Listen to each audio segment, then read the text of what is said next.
All right, good evening again, everyone, or good day. Some of you might be seeing this at a different point in the day. And I pray that you've had a wonderful day. Now, as we go into this session, I trust that this information that we share will be beneficial for you. Here in the United States, we have um, we're just in the beginning of tax season.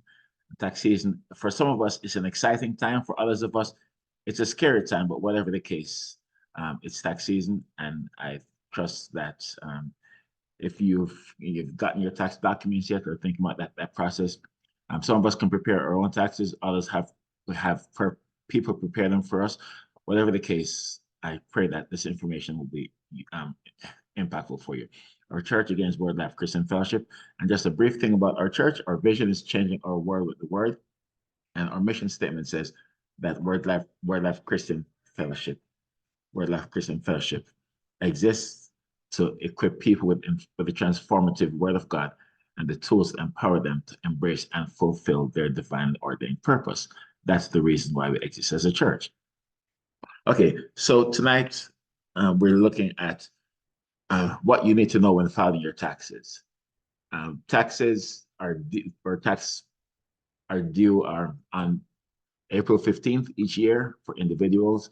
For companies, they're due a bit earlier. Well, for S corporations and for LLCs or multi-member LLCs, they're due March 15th. For C corporations, they're also due April 15th, along with individual taxes, right? So what you need to know when filing your taxes. Now, this session, I want for it to be informative, but I also want for it to be somewhat interactive. I'll share different things at different points. And if you can use the raise hand feature, if you have a question, if you're here in Zoom, if you're seeing on Facebook, then I guess you can if you come here in Zoom, we won't be monitoring the Facebook activity that much, but we'll give contact information as we go along in the session. But I'll share information and try to make it as plain as possible, but also want to make it somewhat interactive, right? So do and do engage as we go along. Okay, this part now, I've shared a little bit about the overview of this.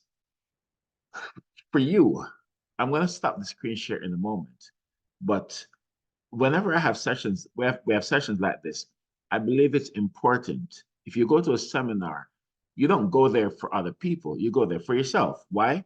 Because you go to obtain information and you hope that the information that you obtain, you can understand it and put it to good use in your individual life.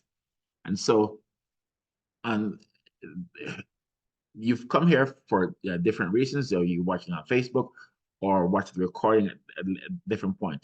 And I'd love to know why you're here, what you seek to gain from the session. And as you do that, I will write it down. I'll make a notation of it so we can, as much as possible, um, uh, cater to you and your specific needs. So why are you here? What do you seek to gain from the session? I'll stop my screen share and ask that question. And please don't leave me hanging. Please don't leave me hanging because you're here for a particular reason. So you have the ability to unmute your microphones. So please unmute your microphones and tell us a specific. Or you can use the chat to say why you're here. All right. So why are you here? Um, when I went to sessions like this, when early in when I was much younger, I didn't know much about taxes and all that taxes entailed. But guess what? If you make more than $13,000 in a given year, you must, at least here in the United States, you must file taxes. Um, so why are you here? Please don't talk at the same time. All right, I'm going to start calling names. Sister Precious, would you unmute yourself and tell us what you seek to gain from this session, please?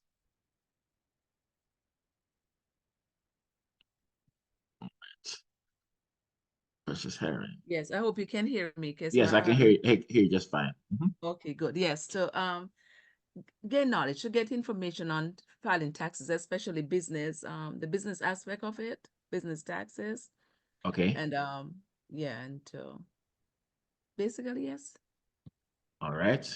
that's my main, Okay. yeah. Very good. Thank you. Thank you so very much.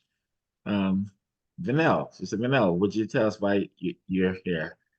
Again, if you feel free to, you might get called on. Oh, okay. Sister Arlene Hagler says, as a business owner, to get any new information I need to know. All right. Sister Arlene Hagler said that in the chat. Thank you, Arlene. And so the same thing for me, for my business. I'd For like your to business. get a little bit more information on the new tax rules and changes. Okay. that All are right. applicable. Okay. Very good. Thank you very much. All right. Anyone else before we proceed? Good night. Good night, Judith. I just want to get some information, more information about taxes, because every year I continue owing the government. So I want to know why I'm owing the government every year. So just a little bit more understanding about the taxes. All right. Excellent. Wonderful. All right. So thank you very much. All right. And I've made a notation on these. Now, Sister Vanel and Sister Arlene, just a spoiler alert. Oh, actually, okay, before I can continue. Sister Ruby Cole, if you would share with us what you seek to get out of this. Good evening, everyone. Good evening. I'm trying to get some information regarding renovation in New York. How can I recoup my loss or gain? Okay. All right. Renovation in New York is like renovation on a An um apartment. an apartment. Okay. And was it a rental? Yes. Or okay, rental. Okay. Okay, Well, perfect. it's going to be, it was supposed to be my resident, but it's going to be. Okay, wonderful. Excellent. Thank you very much. Okay, good. That gives us a bit to start on. Okay, so Sister Vanel and Arlene, spoiler alert. Tonight, I guess we can touch on business to some degree, but the last time we had this session last year, March, what was said was, well, the information, you know, it was very helpful to many individuals. However, I could talk about this stuff all day. I could talk about stuff in my sleep, right? But what happens is that in that session, I did individual and touched on business, but it was overwhelmed for some folks. So what we've designed is tonight we'll talk primarily about individual.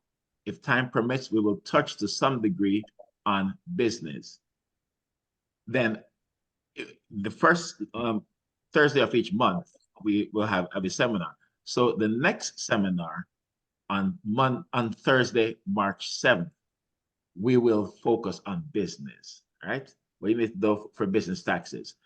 Between now and then, however, perhaps you have needs, perhaps you have things that you'd like to speak through. Between now and then, however, you can, I'll give our contact information. If you want to have a conversation, you could have a one-on-one Zoom, have your own customized presentation, then we can certainly do that, right?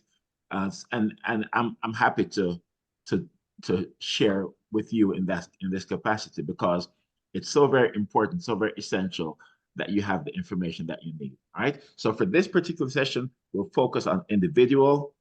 On March 7th, we'll focus on businesses. But between now and March 7th, I'd love to engage in a one-on-one conversation and give you a customized overview of all that this entails. Okay. Feel free to use use the chat, and if you and as you do, feel free to use the chat, and as you do, I'll try to pay attention to it if you have any questions or anything that you want to share at that point. Okay, so let's get into it. I asked you, what you'd like. Let me just give you a bit of a synopsis of who I am and how it is that I'm presenting in this sense. My name is Roderick Walters. I am a certified public accountant, or CPA. I've been in practice since 1993, and you have to be in practice. You have to practice at least 1 year, even if you pass the CPA exam, you have to be in practice at least, well, depending on your college hours, at a minimum 1 year working under a CPA to then become certified. So I passed the exam, less than a year after I started in the work world, and I became with 1 year experience, I became a CPA in September of 1994. I'm a graduate of the University of Texas at Austin, Hook'em Horns. All right, UT Austin. I specialize in tax planning and preparation for individuals and small to medium-sized businesses. In my other life, I also have the privilege of leading the congregation as a pastor at Word Life Christian Fellowship. So I have a multifaceted role and responsibility, and it's something that I enjoy, and I've enjoyed to varying degrees for a number of years. So this is all I'll say about me, because tonight's focus is not about me. Tonight's focus is on taxes, and then about you and your specific situations. Again, as I present, please raise your hand. Please use the chat, because I don't want to just be saying words. I want it to be impactful so you can understand this entire process. Okay. So as we go into this now, the general rule of thumb as it regards our taxes is that from 1 year to the next, your tax return will look essentially the same unless there's something fundamentally different. That sounds basic. From 1 year to the next, your tax return will look the same unless there's something fundamentally different. All right? What could be fundamentally different from 1 year to the next? Perhaps someone could get married. Perhaps someone could get divorced. Perhaps someone could have, a couple could have a child. There could be a death, of someone in the household, or in work, someone could get a new job. Someone could lose a job. Someone could get a promotion, and all of these things. And that's within the taxpayer's world. But then there could be something like a pandemic, and with the pandemic, a lot of persons got stimulus monies, right? And there's some who received the stimulus monies, and there are others who did not. For those who did not, they would get the stimulus money when they do their tax return, right? Because for those who didn't receive it and they qualify, they would get it. It was known as the recovery rebate credit, right? Recovery rebate credit. The other thing is, if the tax law changes or the tax laws change, then you would certainly see something fundamentally different. The tax law under which we are right now is called the TCJA, the Tax Cut and Jobs Act. Tax Cut and Jobs Act. That was enacted it was signed into law on December 22nd, 2017. And that went into effect on January 1st, 2018. That was the largest overhaul to the US tax code since 1986. Since 1986, there have been different tweaks to the US tax code, but that Tax Cuts and Jobs Act of 2017 that went into effect January 1st of 2018, that fundamentally changed the way we did taxes. Just a FYI, and please make a note of this. The current tax law here in the United States is set to expire on December 31st, 2025. Right? So we have a little bit less than 2 years to operate under the current tax law. Starting January 1 of 2026, what's going to happen is that unless Congress does something about it, which they likely will not, because tax cuts is great for taxpayers to some degree, but unfortunately, that increases the budget deficit. So under the current tax law that went into effect in 2018, the budget deficit in the United States has increased and increased. And so look for your tax returns to look fundamentally different. And actually, the way that they used to be 2017 and prior. Okay, that's all I'll say on that. If you want to speak about it any further, we can proceed. But this is just something to understand. From one year to the next, your tax return will look the same unless there's something fundamentally different. When we talk about income, we talk about there's different forms of tax, by the way, right? There's income tax, there's self-employment tax, there's payroll tax, on your home, there's property tax. There are different forms of income, right? Actually, there's different forms of tax. Now we're speaking about income tax. So our income tax return is what we're focusing on. Your income tax return, that's due in April. There's payroll taxes that if you have a company and you do payroll taxes were due yesterday. I hope you filed them on time, right? They were due yesterday, January 31st, 2024, right? But income tax is due April 15th. Okay, income is money received, especially on a regular basis for work or through investments, and there are other ways in which you might receive income, right? The typical forms of income that one might see are wages and salaries reported on a Form W-2. If you have a salary, forget wages, your W-2 should have been mailed out to you by yesterday. And I know some of you may see this recording at a later point, but we're doing this on February 2nd. So January 31st is when your W-2s should have been sent. That's the deadline by which they should have been sent out to you. Interest income, interest in the bank, or interest from different loans that you may give. Interest income, investments, capital gains, dividends, etc. Unemployment compensation. Unemployment compensation is income to you.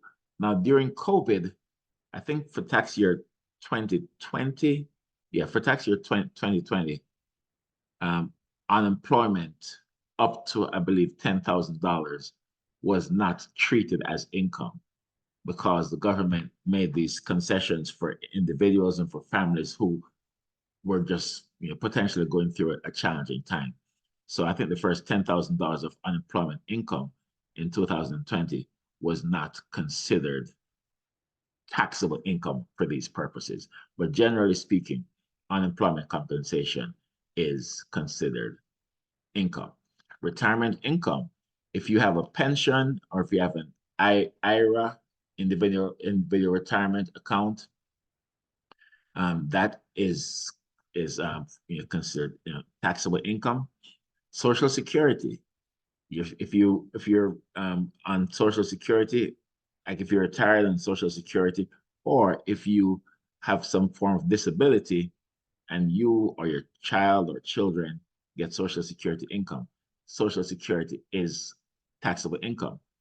One thing to note on Social Security is that it's one of the few forms of income that the taxability of your Social Security depends on what else is on your tax return, right? Your W-2 income, if you make $50,000 a year, W-2, you're taxed on $50,000, period, right? Social Security, if you have $25,000 in Social Security, if that is your only income, then you will get taxed on zero of it, all right? Social Security depends on, it's like a sliding scale depending on what else is going on the return. But regardless of whatever happens with your Social Security, the government will never tax more than 85% of your Social Security, right? If you have W-2, you can be on W-2 and have Social Security income, have investment income, have capital gains, have all these other forms of income. If you do, then more likely than not, your Social Security income will be taxed at a higher rate, right? Many of us, many of our parents and older individuals who might be retired and Social Security is their only income, then many of them, you would call them non-filers because they don't need to file a tax return because they could get $25,000, $30,000, $40,000, individual or a couple. But if it's all Social Security, then it's not going to be taxed because it's your own form of income. Okay, so Social Security is a sliding scale taxability. Rental income, if you have rental property, I believe, okay, Sister Ruby just, she mentioned apartment or doing renovation for an apartment or a condo in New York that should be rented. Rental income is considered is taxable. Now we're looking at income right now. I'll just pause briefly and say rental income is not that the income is taxed. You have the income, but you also have expenses like if there's a mortgage, you have mortgage interest that you deduct, you have depreciation, you have repairs and maintenance, etc., etc. So after all the deductions, what the net of what remains is what is taxable to you. So you don't get taxed on the gross, you get taxed on the net. Self-employment income for a sole proprietor, and Sister Arlene mentioned that about for her business, and Sister Vanell as well. Self-employment income that is considered income. That's typically done on a Schedule C on your personal tax return. Or if you have an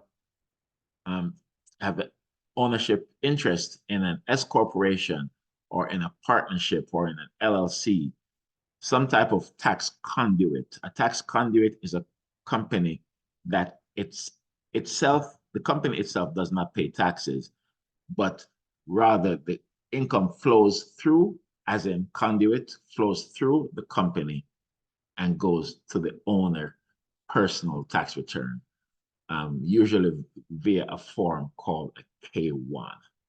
Okay, so that is the essence of what income is for these purposes. All right. Now, taxes are I believe taxes are exciting personally, but what do you guys have any questions at this point? Do I continue proceeding? Questions? Yes, Yes, the purchase. Yes. I have a question. Yes. I was trying to get your attention earlier. Okay. You said income taxes Yes. was due yet. Was it income taxes? So that was due Payroll. Payroll. Yeah. Okay, so that is that a business aspect of the income tax? People who pay their employee and stuff like that is what you're making mention of. Right. So if you, let's say you say your name is Precious, let's say Precious Jewels, right? Precious Jewels. It's a jewelry store, Precious Jewelry Store. And in that jewelry store, you have employees who get paid every 2 weeks, right? Right. And you withhold Social Security, Medicare, and federal income tax from their earnings, right? At the end of each quarter, you have a payroll tax that you prepare, right? There's a payroll tax to the government, 7.65 of the employee's earnings is called the FICA tax. That's for Social Security and Medicare, right? And that is done on a Form 941 to the Internal Revenue Service So the state of Florida, at least here in Florida, it's done on a form RT6. Well, sorry, in addition to the 941 that's done for federal tax purposes, there's the RT6 that's done for Florida. So that's payroll tax. That's separate and apart. So only a business owner would need to be concerned with payroll taxes. Does that make sense? Yes, yes, and that was due, yes. Correct. Yesterday. That was Gotcha. due yesterday. That was due Okay. yesterday. All right. Wonderful. Good. And if you have questions, then feel free to ask. If you're on Facebook and you have questions as well, you can actually, I'm not really engaged with Facebook so much. Okay, next point. Tax brackets. Now, sometimes before I share my screen again, sometimes people think if I'm in the 24% tax bracket, what does that mean? If I'm in the 10% tax bracket, what does that mean? If I'm in the 37% tax bracket, what does that mean? Contrary to some beliefs, if you're in a particular, let's say if your taxable income is $50,000, and you happen at that point to be in the 12% bracket. With that particular bracket, that doesn't mean that your entire income gets taxed at 12% or whatever percent. Your income, depending on what level the income is, you're going to be taxed at various rates depending on what your income may look like. Okay? So with that said, let me look at this with you. The 2023 tax brackets are this. For a single individual, the first the first $11,000 is taxed at 10%. Then from the $11,001 up to $44,725, you're taxed at 12%. And then from 44,726 up to 95,375, 22%, and so on. So if a single individual, if that person's taxable income is $100,000, if your taxable income is $100,000, the way that tax is not considering any capital gains, long-term capital gains, which could be taxed at a different rate, or certain other, like qualified dividends or certain other income taxed at different rates. If we're just looking solely at quote unquote ordinary income, like a W-2 income, if an individual makes $100,000, what would happen is that, and if you look here, and I hope this makes sense to you, right here on the screen, you would see that if taxable income is $100,000, so from 95,376 up to $100,000, that part of the income is taxed at 24%. Then from 44,726 up to 95,375, that is taxed at 22%. Then from 11,001 up to 44,725, that is taxed at 12%. And then the remainder up to $11,000 is taxed at 10%. All right. So what you may hear if you've talked to your accountant when he or she does your taxes, what you may hear, or maybe if you yourself and do it in TurboTax or something, you may see your effective rate was 16.28%. All your effective rate is the tax that you end up owing, well, not owing, your total tax. There's a thing that shows total tax. Your total tax divided by your taxable income. that is your effective tax rate. But your effective rate comes from a combination of different tax rates that that go into the calculation based on your income. So single individual, married filing jointly, the rates are pretty much double what the single individual. Married filing separately, head of household. Now, I don't want to make any assumption that everybody knows everything regarding some of these things. Some of these things are very basic to me because it's commonplace in my world. However, for some, it may not be as straightforward. I had someone reach out to me yesterday and ask the question. She said, and she may be watching right now, or she may be in the meeting, but she said to me that her daughter got married last year in the middle of the year.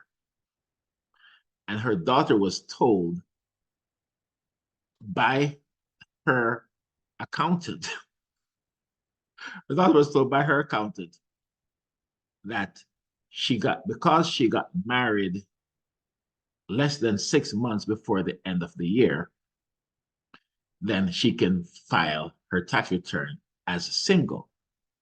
Because she got married, her accountant told her, because she got married at the end of the year, less than 6 months for the end of the year, her accountant told her, you can file as single. Whoever that accountant is, I don't know who he or she is, but he or she is wrong. He or she is wrong. Your marital status on December 31st determines your marital status for the entire year. So if you're married December 28th, December 17th, whatever, you're married for the entire year. I'll skip and say this as well. If you have a baby on December 31st, your baby was born the entire year. So you get that $2,000 child tax credit. Yeah. So regarding this now, your filing status, if you're married, you're either married filing jointly or married filing separately. In some cases, a few cases, like if you're separated or certain things going on with a declining marriage, you could be head of household for a dependent in the household. But for the most part, if you're married, it's married filing jointly versus married filing separately.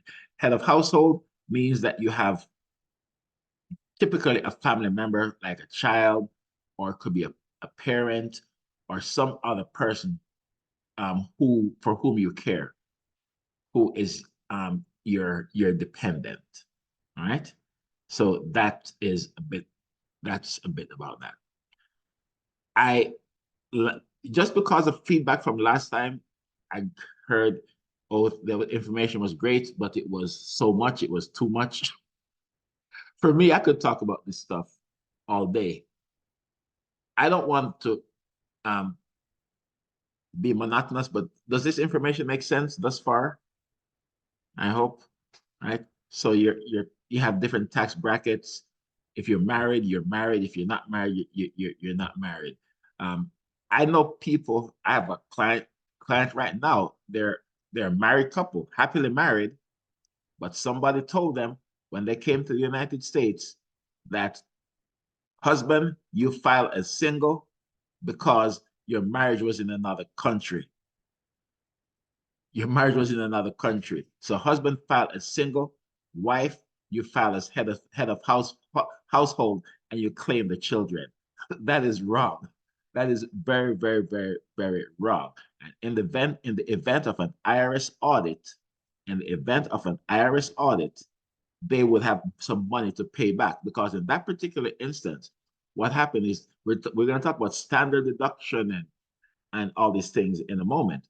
In that instant, what they did is like robbing the government. How? Because if you're I'm just going to fast forward for a quick moment. If you are married, if you're single, I don't want to skip ahead. Well, I'll just say, Steve, your standard deduction is, you know what? It's okay. I'm not gonna say that right now because it's important. Remember, when I get to talking about standard deduction and so on, I'll tell you what that other person's tax preparer did to get them additional standard deduction, which was very, very, very, very wrong, and it could get them audited, it could get them in trouble with the IRS, okay? The Internal Revenue Service. All right, so when I talk about standard deduction, I've just made a note to myself regarding that. Okay, let's proceed. Okay, we're gonna talk a moment about tax deductions versus tax credits. Tax deductions versus tax credits. A tax deduction is a reduction of taxable income, thus resulting in a reduction of tax liability. Great, wonderful. I want my tax liability to be reduced. But then there's a tax credit. A tax credit is an amount of money that can be offset against a tax liability. So the question is, do you want a tax deduction or do you want a tax credit? One results in a reduction of a tax, one results in a reduction of taxable income, thus resulting in a reduction of tax liability, whereas the other is an amount of money that can be offset against a tax liability. Which would you prefer? Which would you prefer and why?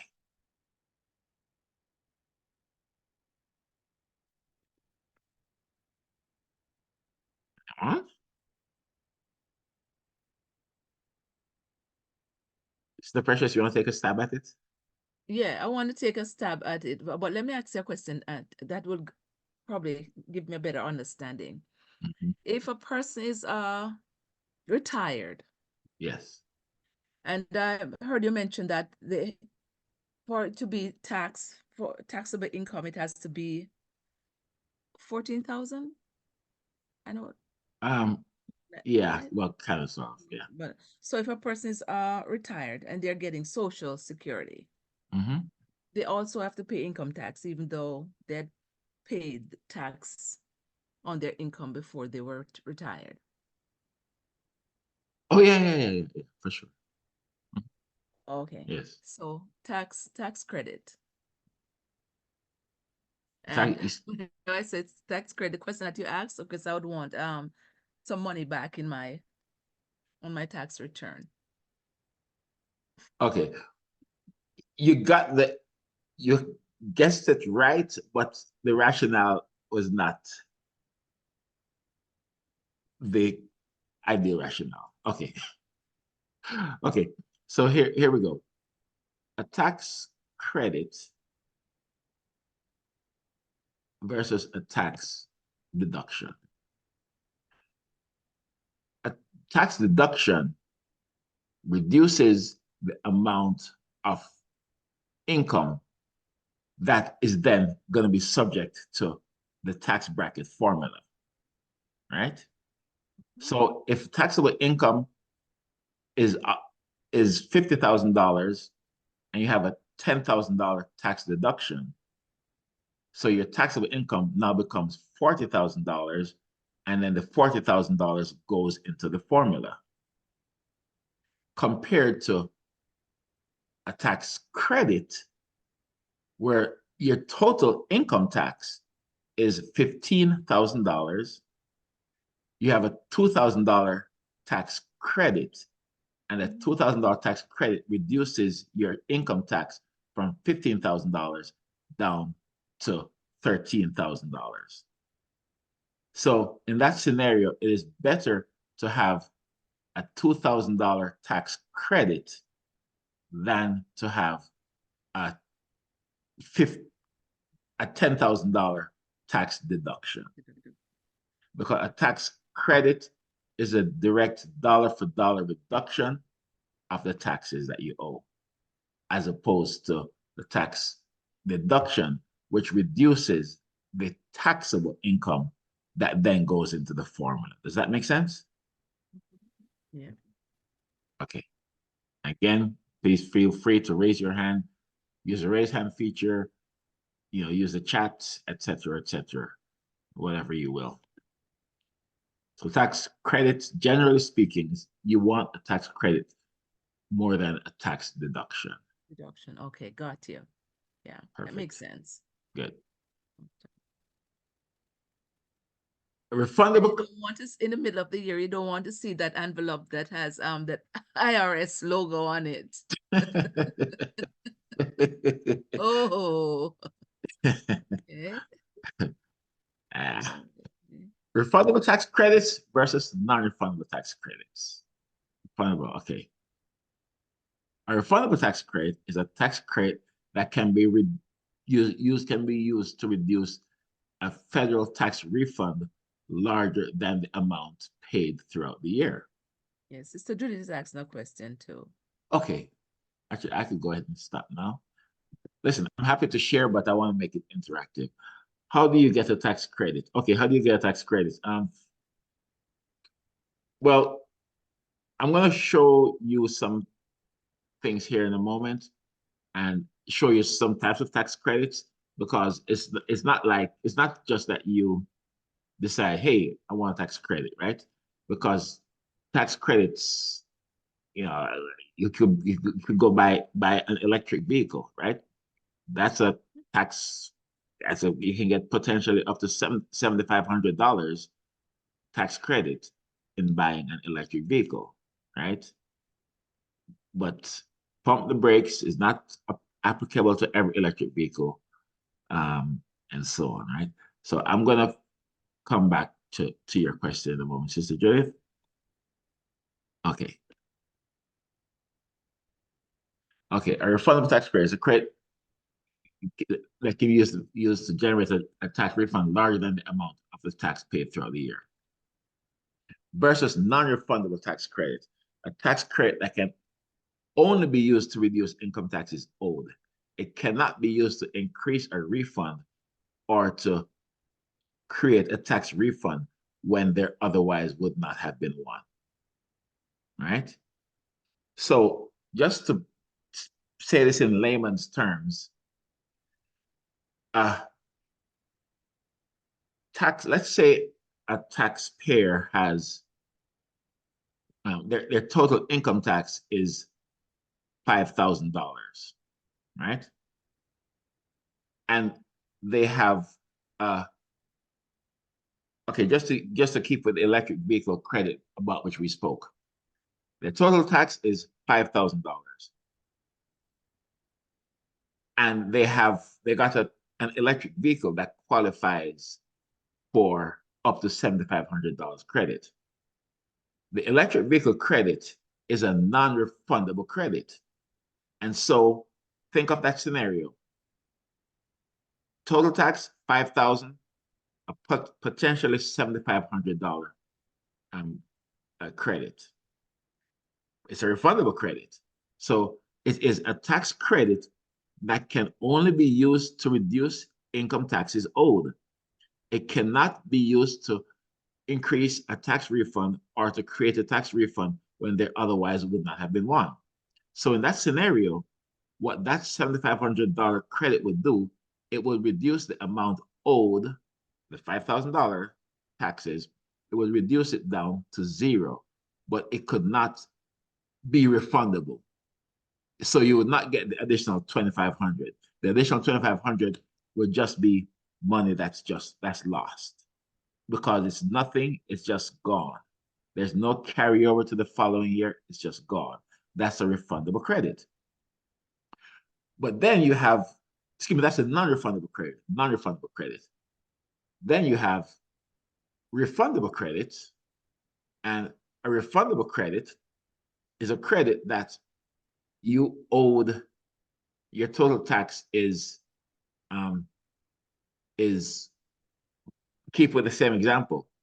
Total tax is $5,000, and you have a refundable credit of $8,000, right? Your total tax is $5,000. You have a refundable credit of $8,000.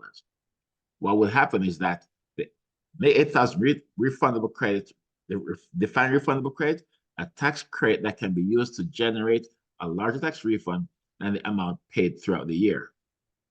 So you could then have the $5,000 gets wiped out, and you have an additional $3,000 to get so it's considered a refundable credit. A very well-known credit is an earned income credit. It's a credit that is typically for like parents who don't make a lot of money. So you could have, I mean, a couple years ago, I did a return for a couple. They had twin daughters, and between them both, the couple made about $32,000, and all they paid in taxes was about $3,000, right? When that tax return was done, because they're relatively low income and they have these children, they got the child tax credit, which it's split. It's part refundable, part non-refundable. And then they got the earned income credit. Earned income credit was like way high. All they paid was like $3,000. But when their taxes were done, they had like $12,000 back, right? Because they got the earned income credit. You don't really want to aim to get the earned income credit as a taxpayer, because what that says is that to the government, you didn't make enough money, therefore they're giving you somewhat of like this, you could call it like a subsidy or something, because you didn't make much money and you have child or children. So yeah, in the short term, the earned income credit you can get, which is fine. I'm happy to do so. But you want to aim to be at a point where you don't really have to rely on the earned income credit. Okay. Okay. Some popular credits, refundable credits, additional child tax credit, American Opportunity Credit for your children in college, right?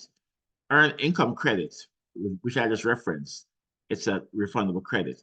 Premium tax credit, Obamacare, right? If you have Obamacare and your income after everything is done on a form 8962, if your income was lower than the calculation and doing your insurance premium, if your income is lower than that, then you get a premium tax credit. It's a refundable credit. Non-refundable credit, child tax credit, which is separate from the additional child tax credit. I don't have time to go into the details between the two. We could talk separately afterwards. Other dependent credit, if you have a dependent who's over age 17, you get the other dependent credit, no more child tax credit. Lifetime learning credit is an education credit that's different from the American Opportunity Credit. Foreign tax credit, if you live in another, or if you earn income in another country and you pay taxes on your income there, there's exceptions to it, but you would typically get a U.S. tax credit for the taxes that you pay in a different country. So you're not paying taxes on your income twice, right? Electric vehicle credit, which I referenced before. So electric vehicle credit can only reduce your income tax. It cannot result in an additional refund to you, right? Any questions? Okay, so Sister Judith, I hope this answers you partially. There are different tax credits that you can have. So how do you get a tax credit? It depends. In this case, Obamacare is, as a result of that, doesn't mean if you're on Obamacare, you're gonna get tax credits. Please don't misunderstand me.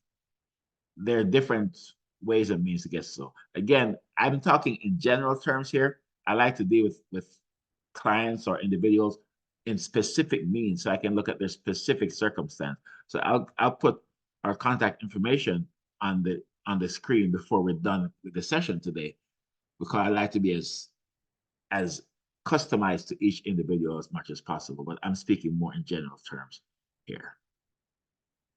All right. Deductions. We talk about tax credits, now let's talk about deductions. Well, I don't want to just move on. Okay.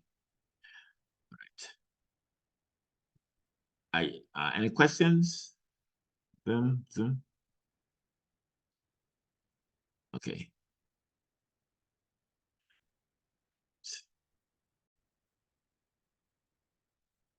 Standard deduction versus itemized deductions. Standard deduction. Standard deduction is a specific dollar amount that reduces taxable income. Itemized deductions is eligible expenses that individual taxpayers can claim on federal income tax returns and which decrease their taxable income and is claimable in place of a standard deduction. That's a mouthful. If you're familiar with standard deduction versus itemized deductions, it's probably like a no-brainer to you, but this is something that persons may not understand so easily. Essentially, standard deduction, every taxpayer has a standard deduction depending on his or her filing status, or if it's a couple, their filing status, right? Standard deductions amount for 2023. Single or married filing separately, $13,850. So if you're a single individual, your standard deduction before you start filing your tax return, if you're a single individual, automatically, without considering anything else, your taxes will be reduced by $13,850, period. Well, at a minimum, Okay. Married filing jointly, $27,700. Head of household, $20,800. Okay. Okay, so back to the example of what I was speaking about earlier. Remember I mentioned to you that there was an individual who, well, there was a couple who got married in a different country, and they were told by their tax preparer that the husband is to file single because they got married in a different country. They're not married in the US. So the husband is to file single and the wife is to file head of household. So look what happens here. They're a married couple. Their standard deduction for 2023 would be $27,700. And that's what their standard deduction should have been. But what happened is, because of what the person told them, what they did was they had the husband file as single, $13,850, and the wife file as head of household because they had children. So essentially what they did, they cheated the government by having a standard deduction of $13,850 plus $20,800. So they unethically got a standard deduction of $34,650. So if they were to be audited, the government would have a field day with them on that particular thing, going back a number of years, because they've done that for years. And the government can go back up to 7 years and make your life very unpleasant. Make your life very unpleasant. They could do so up to 7 years. They could do bad things to you, okay? So it may sound silly, but these things we ought to be aware of them. In the years I've dealt with the IRS, I've found that they're reasonable. They're nothing to fear, but they don't like games being played with them either, all right? So that is an example of what I'm speaking of. Standard deduction. So your taxes can be automatically reduced by a given amount. So you want your taxes, the whole goal is to minimize the tax that you pay. So your standard deduction, $13,850 as a single individual. But let's say you're a single individual and you have a house, you pay a mortgage, you have property tax, you give to your church or to some other charitable organization, mortgage interest, property tax, charitable giving. If together those come to $17,000 as a single individual, it is better to use itemized deduction rather than standard deduction, because itemized deduction will reduce your taxable income more than your standard deduction would. All right. So, actually, before I go any further, for taxpayers who are 65 years or older or blind, by the way, for taxpayers 65 or older or blind, you have an additional standard deduction in 2023 of $1,500. 65 or older or blind. If your filing status is married filing jointly or married filing separately. For 65 older or blind, if you're single or head of household, then your additional standard deduction is $1,850. $1,850.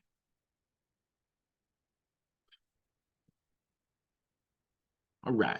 Most popular itemized deductions. Medical and dental expenses. Medical and dental expenses, more insurance premium, your dental, you got the root canal, you had some medical issues, right? Out of pocket. Those expenses above 7.5% of your AGI, which is your adjusted gross income, which is a term. We'll look at the sample return, tax return in a little bit. So those expenses above, so let's say if your adjusted gross income is $100,000 and you had medical expenses of $10,000, the only deductible amount, only one that could be an itemized deduction is the amount above $7,500. So only $2,500 would be deductible. Sales tax is an itemized deduction. Property tax, itemized deduction. Mortgage interest, itemized deduction. Charitable giving, itemized. So when you get your taxes done, whether you do them yourself or, I know a couple of people who literally still do taxes by hand. Not many, some do it by hand. Or if you do it on TurboTax, or if you have a tax preparer do it for you. If all your itemized deductions are greater than your standard deduction, then it's better for you to do itemized deduction. One other thing I'll say, if a married couple is filing separately, if one spouse itemizes, the other spouse must itemize as well, right? So if one spouse has, if we look at the standard deduction for a moment, if one spouse, let's say married filing separately, $13,850. So if one spouse has $17,000 in itemized deduction, and the other spouse has $2,000, you can't have $17,000 one taking and the other taking $13,850, right? If one itemized, both have to itemize, right? Okay, questions?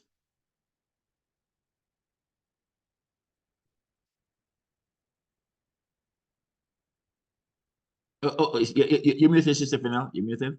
You muted? Yeah, can you repeat that over 65 Okay, sure. deduction stuff? I didn't quite Sure. understand. So this is the standard deduction, right?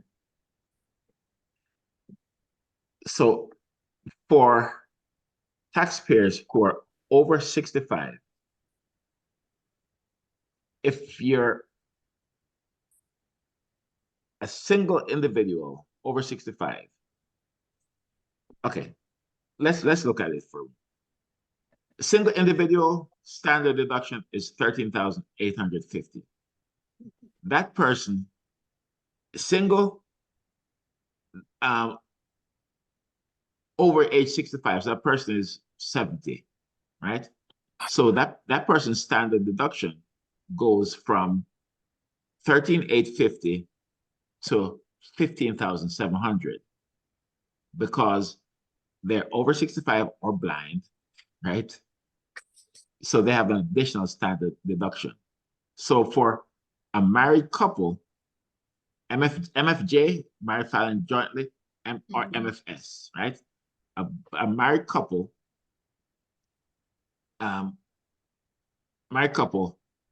they are over 65, but they're both over 65. So your standard deduction, married filing jointly, married couple, 27,700. But they're both over 65. Therefore, another 1,500 for one spouse, 1,500 for the other. So an additional $3,000. So a married filing jointly couple over age 65, your standard deduction is going to be 30,700. All right. All right. It's added, not subtracted. Okay, thank you. Wonderful. Excellent. All right. I have a question. Yes. I have a question. Good day, Janet. I'm a Social Security recipient. Yes. I am over 65. Yes. I will be filing married filing separate. Okay. My situation is I bought a condo cash last year. I used my 401k funds to buy the condo. I also bought a hybrid vehicle. Okay. What would be the best way for me to file? I didn't file last year because when they send you the Social Security, I guess tax documents, there's a Mhm. worksheet on there and it said I didn't need to file. So I didn't file last year. All right. Do this for me again. I want to make sure I have everything correct. Can you tell me your specific can you tell me, can you repeat it all for me? So I was thinking one thing, but my thoughts are redirected elsewhere. Go Okay, ahead. so I'm a Social Security, I received Social Security. Yes. I am over 65. Yes. I am married, I will be filing separately. Yes. I bought a home in last year, Mhm. towards the end of last year. Yes. And I also bought a hybrid vehicle. So I am I know I'll have to be filing taxes. Mhm. So I need to know a number of things. I need to know like what category I will probably fall in and how much am I gonna be looking at to pay in taxes. When I got my funds, my deferred whatever, I did withhold 10% of the amount I got. Okay.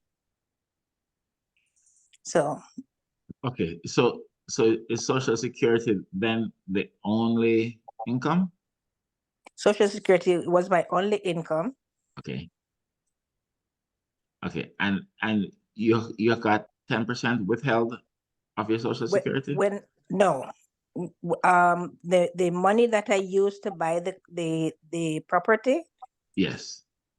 I used my 401k funds. Okay. So the question is, your Yes, 401k funds, right. is Those were it tax deferred. okay? So what I would ask you is this. Mhm. So the 401k Well, you said that your only income was Social Security, but then you use your 401k funds. So Right. that appears to be somewhat of a contradiction in terms, right? Okay, Yeah, okay, so. Mhm. because the funds you get for the 401k Is income. is income. Okay, So okay, my additional income then. yeah, so and that income was received in 2023, that 401k income. 2023, yes. Okay, good. And then, and by the way, I don't want to talk all your business. It's okay. Okay. It's All right. okay. It might be helping somebody else. Okay, good. So what I would say is this. Sorry, some things. If you're, I don't want to ask you. You don't have to tell me your age, but I'm was it that? 67. It's fine. Okay, okay. I'm All right. fine. I'm Okay. alive. Okay, okay, amen. All right. So when you're over 59 and a half, there's no early withdrawal issues. Right. Okay, perfect. Wonderful. So I think you're fine. I mean, I don't know what the amount that you took out was, right? Because if your only income was Social Security plus the amount out of your 401k, Mhm. then depending on how much came out, remember I mentioned Social Security. Mhm. If it's your only income, then you don't have an issue. But Mhm. because you have the 401k, then more than zero of your Social Security would be taxed to you, Mhm. right? Right. So, but you had 10% withheld From of the funds that I got. yeah, Not the 401, I mean the 401k, not the social. correct. So Mhm. if depending on how much you got, Mhm. if you can you tell the range of how much you got? Because Uh, if you tell me, I'm just thinking tax brackets at this. okay, let's say it was 200,000. Okay, all right. So we're having a different discussion at this point, right? Because here Mhm. 200k taxable, Mhm. and it's money out, and there's no loan or anything. It is like it's taxable income. Then all bets are off at this point because I'm thinking, let's look at this for a second, yeah. I'm gonna share. I'm gonna go back to this screen and let's work at this. Can And I add more to that? So the plot thickens. Okay. the plot thickens. Okay. So I have been doing remodeling on the property. Now, Okay. will that be taxable? Will I get a tax credit or tax whatever for that? Is it your residence? My residence, yes. Okay. No. No. No. No. No. Okay. Yeah. If there's sales tax for the stuff that you got, then yeah. But remodeling your own property, no. Sister Ruby Oh, had something similar, but in her but yet a case, rental. as a It's a rental. rental. Yeah, the Mhm. rental is a business that's capitalized and depreciated. But on your personal residence, there's nothing. All right. Okay. So I want to show this with you, right? So you mentioned married filing separately. So all it's simple at this point. If we look married filing separately, so Mhm. we're in this column here, right? In this column. Mhm. So we start out here. So remember we said the standard deduction was Mhm. 13,850, right? Mhm. But you're over 65. You're not blind, but Mhm. you're over 65. So that's an additional so you might find separate is additional $1,500, right? Mhm. So I'm not good. I'm not doing your entire tax return here, but I'm just talking this I matter just through. want to have an idea. That's it. Yeah, perfect. Excellent. Very good. Very good. Okay. Just a second. Let's see. Just a second plus. Okay. So your standard deduction, not knowing anything else, your standard deduction is going to be 15,350. Right. So if Mhm. you say approximately 200, Mhm. right? So minus 13,350. So not knowing anything else on your tax return, so you're 184, right? Mm. And I can guarantee you with 184, married filing separately, the max of your Social Security is going to be taxed. So that's 85%. So let's say you have to tell me your Social Security. So I'm gonna say your Social Security is $20,000, right? Just for argument's sake, as we say in Jamaica, right? So 85% of $20,000 is $17,000, right? Mhm. So you have $17,000 plus approximately $184,000. All right. I'm just approximating here. Mhm. So your taxable income is approximately 201 at this point. Mhm. So we Mhm. go into this chart here and say 201. So from 182 up to 201, 32%. From Mhm. 95 to 182, 24%. From 44 up to 95, 22%. From 11,000 up to 45, approximately 12%. And then up to 10%, up to 11,000, 10%. Without knowing anything, 100% guaranteed you will owe significant, 100% guaranteed. Why? Because I just did all of that math. Mhm. And if you say that you withheld 10%, Mhm. 10% is only for the first $10,000. Everything else, 12%, 22%, 24%, 32%, 100%, 100% guaranteed. Not know anything else is different. I'm not a human calculator, but I could It's tell fine. you, but I could tell you that in this scenario, you would owe. Yeah. Ballpark. I don't know. I'll give you my contact info, and we can speak further. Sister, yeah. Sister Vanilla, you Okay. say something? What if she had a lot of other contributions and stuff like that? Wouldn't Yeah, that I mean, declare? it would come into play, but unless she gave $60,000 to the church or something like that, then I know based on experience. I've been doing this is my 31st year doing this. Based on experience, I could guarantee you that you owe at this point. Yeah. Okay. And Sister Janet, if you would, I'm gonna give you contact info if we can speak further, because I would like to have Okay. a separate discussion with you. Mhm. Yeah, but yeah, and there's things to be done. I don't want to. I understand. Yeah, I don't want you to be dismayed per se, right? Because I have I have a client who, without going through details, lived in South Florida. Her bought a house at one level, sold it, made a lot of money, spent that lot of money because it was her primary residence, and the first $250K is tax free, right? $250,000.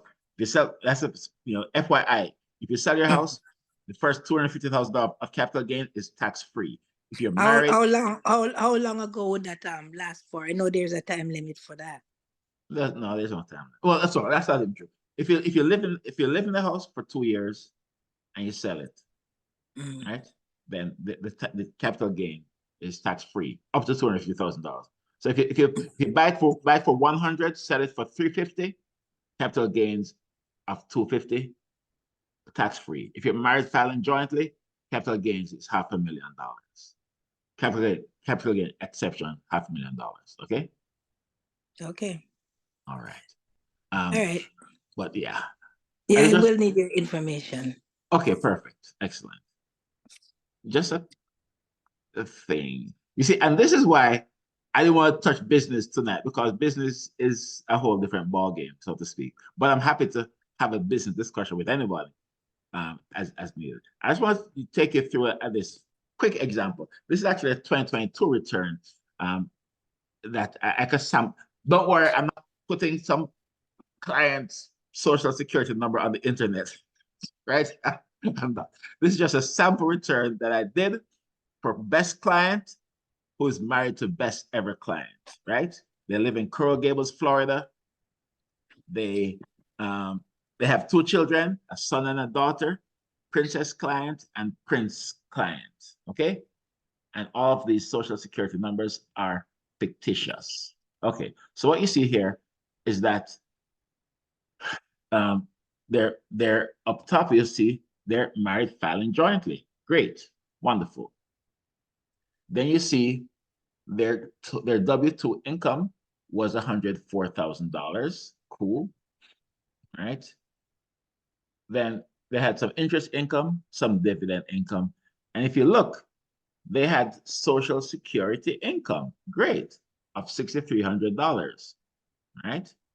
With their Social Security income, what happened? Remember I mentioned, if you have other income on your return, if Social Security is your only income, then you're not gonna owe anything, right? But if you have other income, like in this case, $104,000 of salary and wages, then your Social Security it can be taxed increasingly, but it will not go above 85%. In this case, because they had other income, the Social Security was taxed at the highest amount, which is 85%. So over here, you'll note that the total Social Security was $6,300, and that's the total. But over here, this is the taxed amount. Okay. They had some capital gain income, bought Apple stock, sold, it increased, they sold it, they made $14,500. And so what you have here is your total income. Then you have, ignore some of these things because it's involved. I don't want to go through IRA distribution and qualified dividends and tax exempt interest, etc. But just know that they have some activity going on here, right? And this income here, this here is your AGI, your adjusted gross income, right? The Precious, you're talking, you want to unmute or no? No, okay. Okay, no problem. All right. So your AGI is 125. No, I'm just listening what you're saying. AGI, to. Perfect. Excellent. All right. So in this case, we're going to pause for a moment and say, if they have medical expenses, their medical expenses would be deductible to the extent that it exceeds 7.5% of their AGI.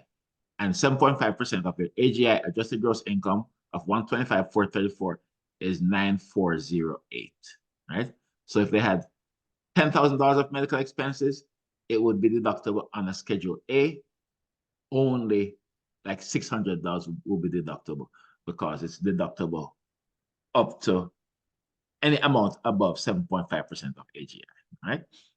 They had, in this case, married filing jointly, they had itemized deductions of $36,500, right? Because for that year, if you look over here on the screen, for that year, for 2022, the standard deduction was $25,900, but they had itemized deductions of greater.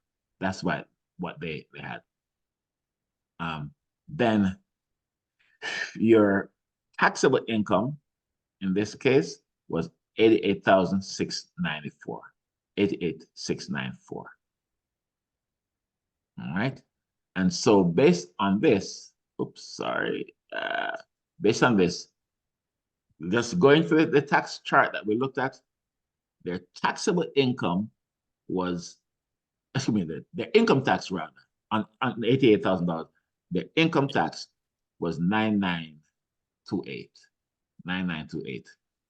They had a child tax credit of $2,000, and then they had the other dependent credit of $500.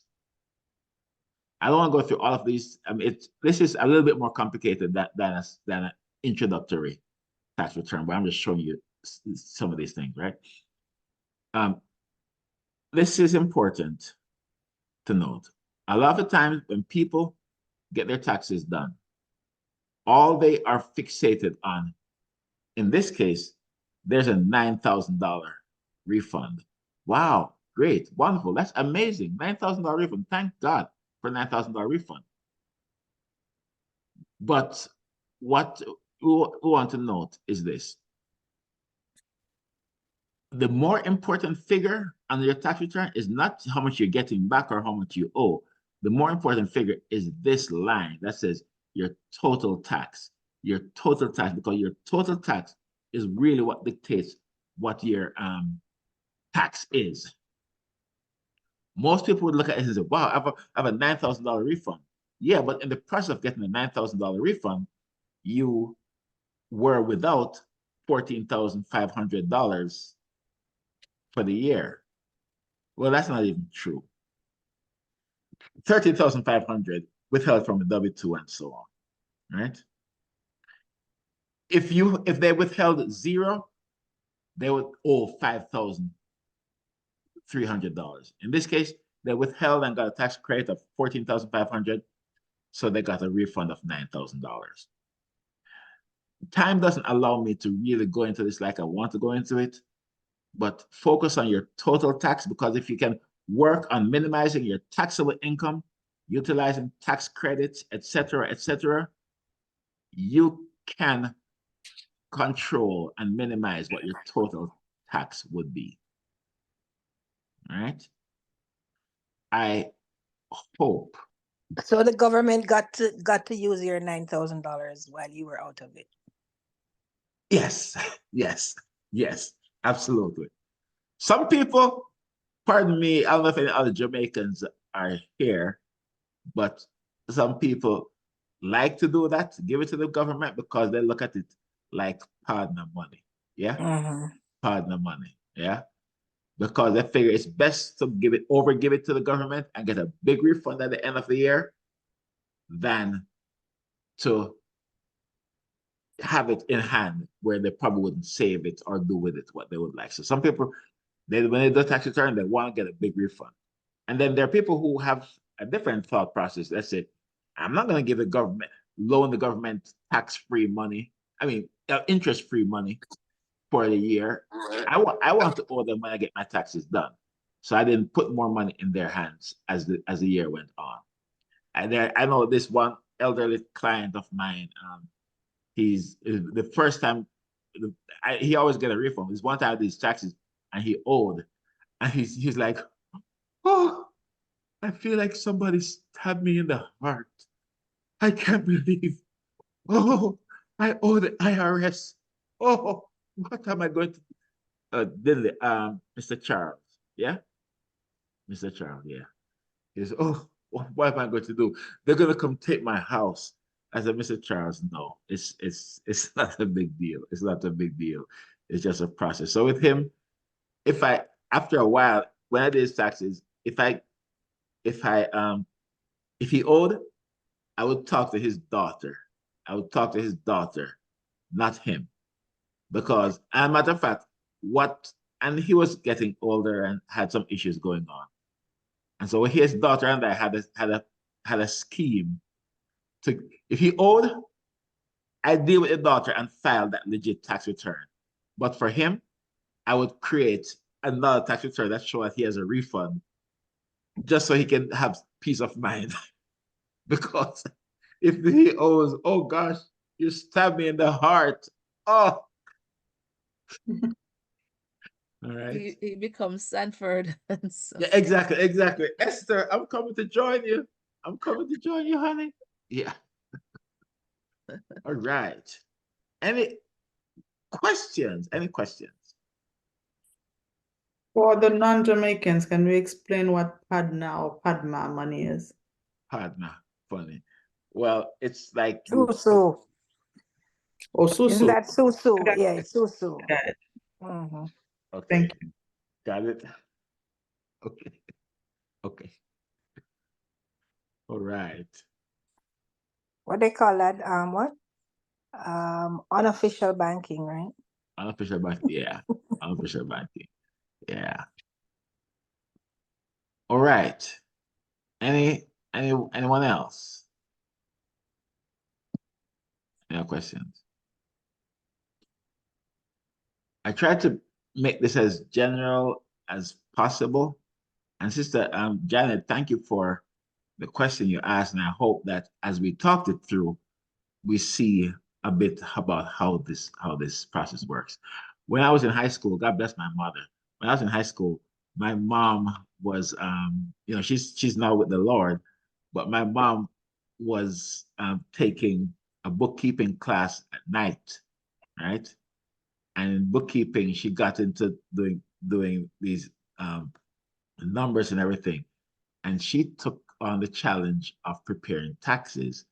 And so she prepared my parents' taxes. She prepared when I was working at Jack in the Box. Jack in the Box is like Burger King or McDonald's, but in Texas, Jack in the Box is big. I was working at Jack in the Box making $3.35 per hour. Wow, that was amazing. My mom would do, I get my little W-2, my mom would do my taxes by hand. And so she's the one, I've never really said this much, but she's the one who got me interested in taxes altogether, right? My mom did our taxes by hand. She did my brother's taxes, she did my sister's, everybody's taxes by hand, and so on and so on. And so when I opened my office back in 2006, my very first tax season, my mom flew from Texas to Florida, and she was my first employee, if you will.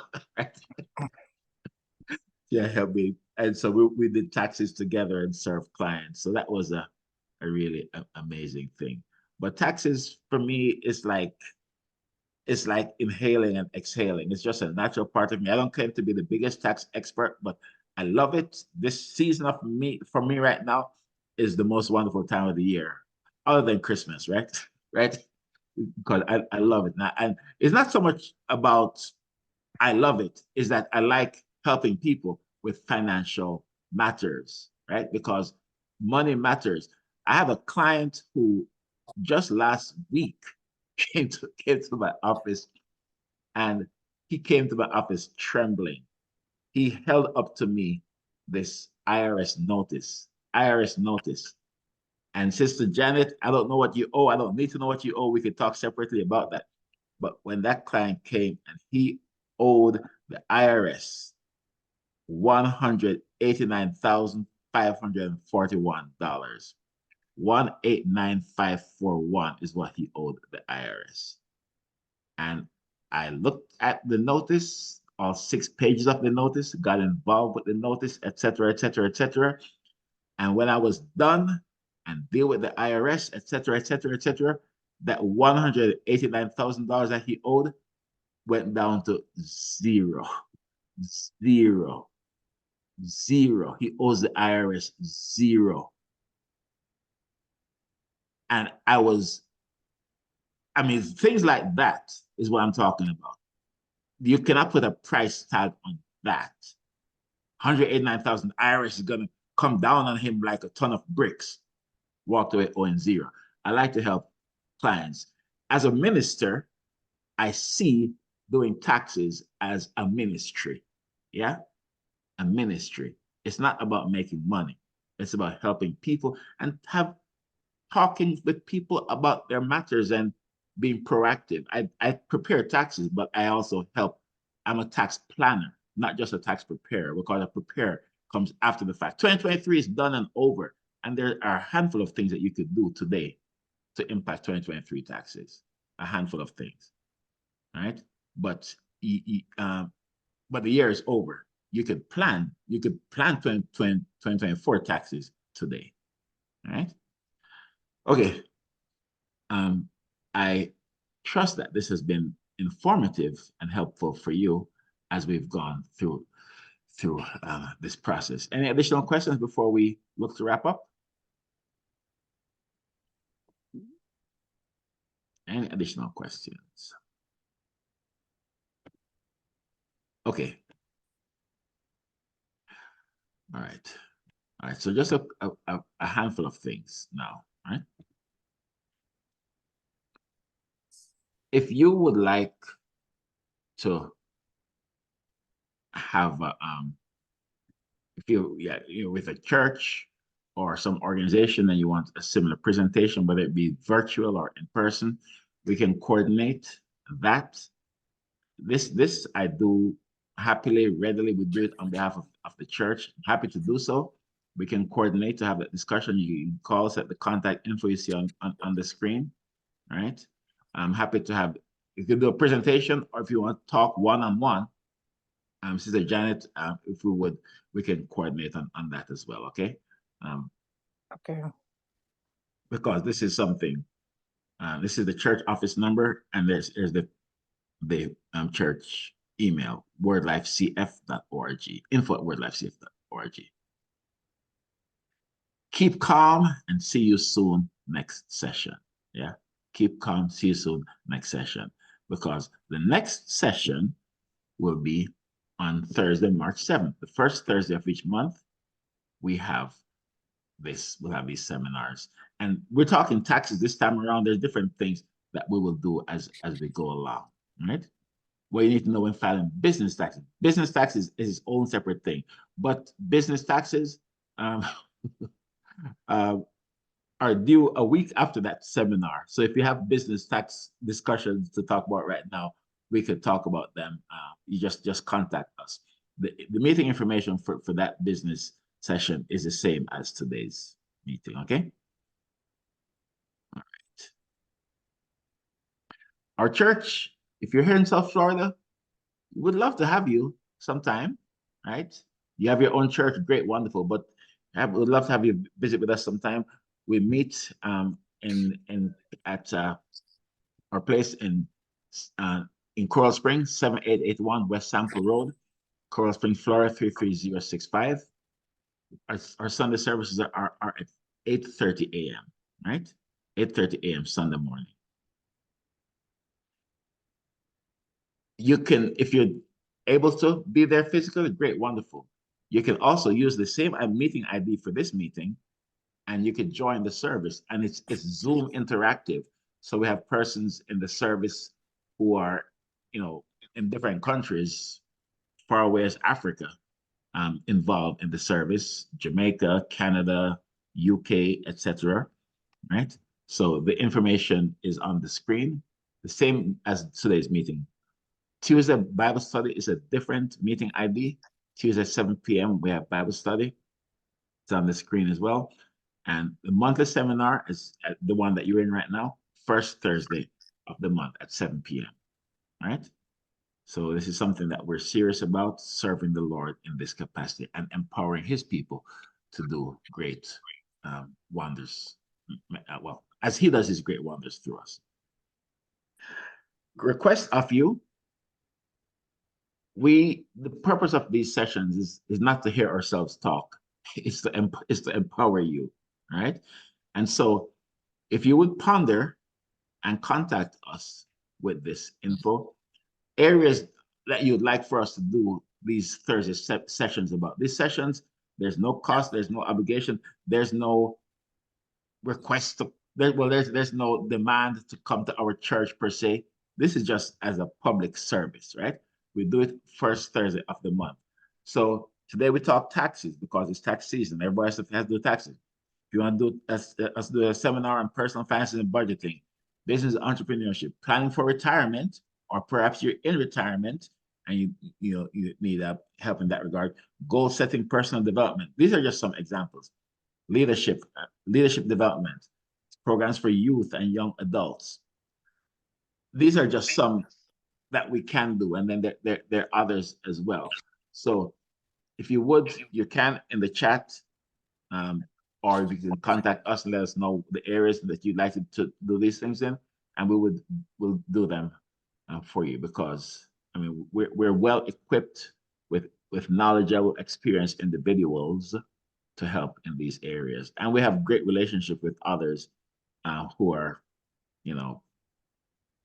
highly skilled, licensed, highly skilled in these different areas. You can follow us on social media. This will be on our YouTube channel within another hour or two. Tonight's session, all our services, all our Bible studies are on our YouTube channel as well as our Facebook page. Instagram, we're on X, we're on TikTok, etc., etc. If you follow us, like, subscribe, etc., there's a lot that we have going on here. And the last thing I'll say is thank you for joining us tonight. Thank you for joining us tonight.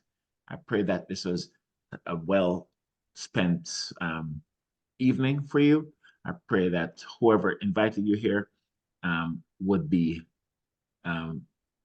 thanked by you because of what you got out of the session tonight. And listen, this whole thing is to empower you for God's greater purposes. All right? Do you have any questions as we are about to adjourn?